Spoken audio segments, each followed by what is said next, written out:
Hello viewers, I'm doctor Aruna Moparthi, running Meenakshi test tube baby centre, Kothapeta, గుంటూరులో bus stand దగ్గర. Meenakshi test tube baby centre is the place where we speak and treat anything and everything about.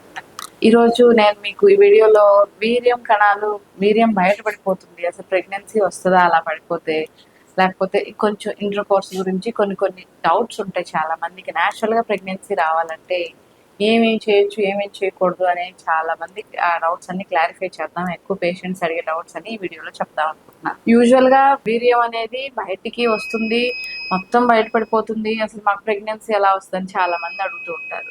Normal గా ఏం జరుగుతుందంటే inter course జరిగినప్పుడు ఇక్కడ semen ఇక్కడ deposit అవుతుంది. భార్యాభర్తలు ఒక దగ్గర ఉన్నప్పుడు ఇక్కడ వీర్యం కణాలు డిపాజిట్ అవుతాయి వెజనాలో. అక్కడ గర్భసంచి ఓపెనింగ్ ఉంది కదా, ఈ ఓపెనింగ్ లో నుంచి కణాలు స్పీడ్ గా కదులుతూ వెళ్ళిపోయేసి ఇక్కడ వచ్చే అండాన్ని కలుస్తాయి అనమాట. సో ఈ వీర్యం ఇక్కడే డిపాజిట్ అవుతుంది అందరికి. అది చాలా గర్భసంచి సైజు ఇది 6 to 7 సెంటీమీటర్ సైజే ఉంటుంది. అండ్ దాని కెపాసిటీ కూడా చాలా తక్కువ, 2 to 3 cc వాల్యూమే ఉంటుంది యూట్రన్ కెపాసిటీ. సో ఈ వీర్యం అంతా లోపలికి వెళ్ళిపోయిందంటే ఈ వీర్యంలో ఏమేమి ఉంటాయంటే సెమెన్ ఫ్లూయిడ్ ఉంటుంది. ఆ ఫ్లూయిడ్లో అది ప్రోస్టేట్ అనే గ్రంథిలో నుండి వచ్చే సెక్రేషన్స్ అనమాట. ఆ సెక్రేషన్సే ఆ వీర్యం కణాలకి ఆహారం, న్యూట్రిషన్ సప్లై చేస్తాయి. సో ఆ వీర్యము కణాలు, దాంట్లో కొన్ని చీము కణాలు, కొన్ని రెడ్ సెల్స్ చాలా ఉంటాయి వీర్యంలో. కానీ ఓన్లీ వీర్యం కణాలు మాత్రమే గర్భసంచిలోకి వెళ్ళటం వల్ల ప్రెగ్నెన్సీ వస్తుంది. కానీ ఈ డిపాజిట్ అయిన సెమెన్ అంతా గర్భసంచిలోకి వెళ్ళింది అనుకోండి, ఇక్కడికి ఇన్ఫెక్షన్ వచ్చేసి యూట్రస్ అంతా డ్యామేజ్ అయిపోతుంది. సో అది వెళ్ళకూడదు. దేవుడి సృష్టి అది. దేవుడి సృష్టి ఎలాగంటే ఏది ఎక్కడ వెళ్ళాలి, ఎక్కడ ఉండాలో అలాగే జరుగుతుంది అనమాట.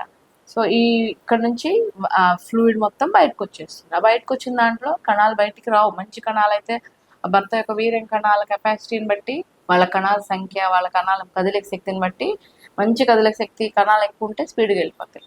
లేదు డెడ్ సెల్స్, పస్ సెల్స్ అలాంటివి ఉన్నాయనుకోండి సెమెన్లో, అవన్నీ బయటకు వచ్చేస్తాయి ఇక్కడ నుంచి. సో ఇక్కడ నుంచి బయటకు వచ్చాయి మొత్తం వీర్యం మొత్తం బయటకు వచ్చేస్తే ఇంక ప్రెగ్నెన్సీ రాదనే అపోహలతోటి భయపడతారు. చాలా మంది పేషెంట్లు అడుగుతారు నాకు, అసలు అది వద్దే వద్దు, మనకు కావాల్సినట్టే జరుగుతుంది. ఇంకొకటి ఏంటంటే కామన్ గా వచ్చే డౌట్, ఇంటర్ కోర్స్ తర్వాత ఎంతసేపు పడుకోవాలి అనేది. అదన్నీ అసలు ఏమీ అవసరం ఉండదు. రోజులు గంటలు అలాగే కదలకుండా పడుకొని ఏదో చాలా ఇబ్బందులు తెచ్చుకోవాల్సిన అవసరం లేదు. ఒక 10 minutes పడుకుంటే చాలు. అండ్ వెంటనే వాష్ చేసుకోవచ్చు. డెఫినెట్గా వాష్ చేసుకుని సోప్స్, కెమికల్స్ కాకుండా జస్ట్ వాటర్ వాష్ చేసేసుకోవచ్చు. ఇంకా వీర్యం కణాలు, ఈ గర్భసంచిలోకి వెళ్ళిన వీర్యం కణాలు ఈ సెమెన్లో నుంచి వచ్చే న్యూట్రిషన్ ఇక్కడ డిపాజిట్ అయినప్పుడు ఉంటుంది. తర్వాత గర్భసంచి లోపలికి వెళ్ళిపోయినాక ఆ వీర్యం కణాలకి ఇంకా ఈ సెమెన్తో సంబంధం ఉండదు. అవి ప్రెగ్నెన్సీ వచ్చే కెపాసిటీ వాటికి ఆటోమేటిక్గా ఉంటుంది. అవి ఫర్టిలైజ్ అయిపోయి మూవ్ అయిపోయి లోపలికి వెళ్ళిపోతాయి. బయటికి రావు 100%. దాని గురించి అస్సలు వరి అవ్వాల్సిన అవసరం లేదు. అండ్ వీర్యం కణాల సంఖ్య ఎన్ని ఉండాలి, వాటికి ఎంత కదలిక శక్తి ఉండాలి, అవన్నీ నేను ముందు వీడియోలో చెప్పాను.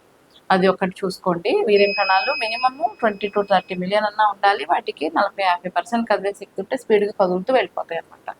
ఇంకొకటి వీర్యం కణాల్లో ఎన్ని రోజులు ఉంటాయి అంటే ఈ గర్భసంచి లోపలికి వచ్చిన వీర్యం కణాలు ఇక్కడ డిపాజిట్ అయినాయి ఒక 48 hours వాటి గర్భిణీ వచ్చే కెపాసిటీ ఉంటుంది. సో ముందు వెనక ఇంటర్ కోర్స్ కలిసినా కలవపోయినా న్యాచురల్గా సహజంగా గర్భిణీ రావాలి అంటే నేను ప్రీవియస్ వీడియోలో ఓవులేషన్ ఏ టైంలో జరుగుతుంది, ఓవులేషన్ ఎలా క్యాలిక్యులేట్ చేసుకోవాలి అనే దాని గురించి ఎడ్యుకేట్ చేశాను. సో ఆ ఓవులేషన్ టైంలో రోజు ఇంటర్ కోర్స్ చేసినా కూడా ఈ డిపాజిట్ అయిన సెమెన్ ప్రెగ్నెన్సీ ఇవ్వడానికి అవకాశం ఉంటుంది. వీర్యం బయటపడిపోతుంది, ఎక్కువసేపు ఉండట్లేదు, ఎక్కడ క్లీన్ అవుతలేదు, ఎన్ని అపోహలు పెట్టుకోకుండా ప్రశాంతంగా న్యాచురల్గా గాడ్స్ సృష్టిది, దాని గురించి వర్రీ అవ్వకుండా ఉంటే మీకు చక్కగా టెన్షన్ లేకుండా ఉంటుంది. ప్రెగ్నెన్సీ హ్యాపీగా వస్తుంది. ఈ ఇన్ఫర్మేషన్ మీకు నచ్చినట్టయితే like, share and subscribe the video. Thank you.